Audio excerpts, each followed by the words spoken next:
आज की कहानी का शीर्षक है बुरे का परिणाम बुरा होता है।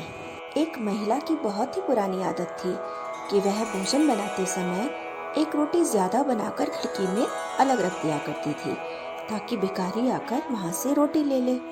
उस महिला का इकलौता पुत्र था जो कुछ समय पहले बिना कुछ बताए घर छोड़कर कहीं चला गया था। इसीलिए वह हर रोज खिड़की पर रोटी रखते समय मन ही मन प्रार्थना करती कि उसका पुत्र जल्दी से जल्दी सुरक्षित रूप से घर वापस लौट आए।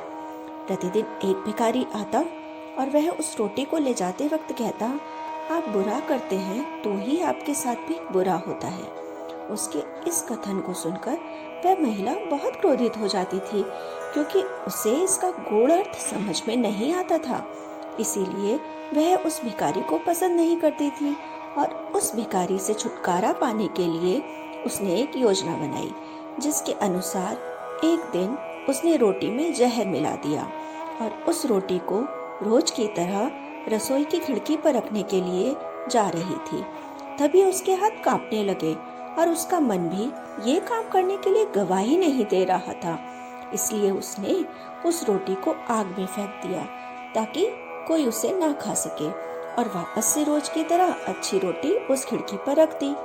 वह महिला हमेशा अपने बेटे के वापस घर लौटने का इंतजार करती थी। अचानक उसी शाम को दरवाजे पर किसी के खटखटाने की आवाज आई। उसने दौड़कर दरवाजा खोला और भौचक्की रह गई क्योंकि दरवाजे पर उसका अपना पुत्र खड़ा था। वह बहुत ही दुबला पतला हो गया था, उसके कपड़े भी फटे थे और उसे देखने पर ऐसा लग रहा था जैसे वह बहुत भूखा हो। माँ ने उसकी हालत देखकर पूछा, बेटा ये सब क्या हुआ? पुत्र ने माँ को सारी बातें बताते हुए कहा, माँ आज मुझे यदि वह भिखारी नहीं मिला होता तो शायद मैं जीवित नहीं होता, क्योंकि मुझे बहुत ही तेज भूख लगी थी और उस समय उस व्यक्ति ने अपनी रोटी स्वयं न खाकर मुझे खाने के लिए दी। जब माँ ने उस भिखारी के बारे में पूछा तो माँ को अपने आप पर बड़ा ही दुख हुआ, क्योंकि ये वही भिखारी था जिसको मारने के लिए उसने जहर की रोटी खिलाने का निश्चय किया था। यदि उसने आज वह जहर की रोटी उस भिखारी से छुटकारा पाने के लिए रख दी होती तो आज वह भिखारी नहीं बल्कि उसका बेटा ही अपनी माँ के हाथों मारा जाता। अब उस महिला को उस भिखारी के द्वारा कहे जाने वाले कथन का मतलब समझ आ गया था।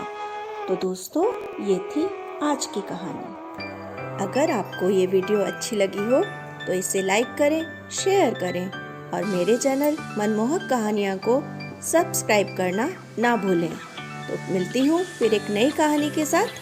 Till then, bye.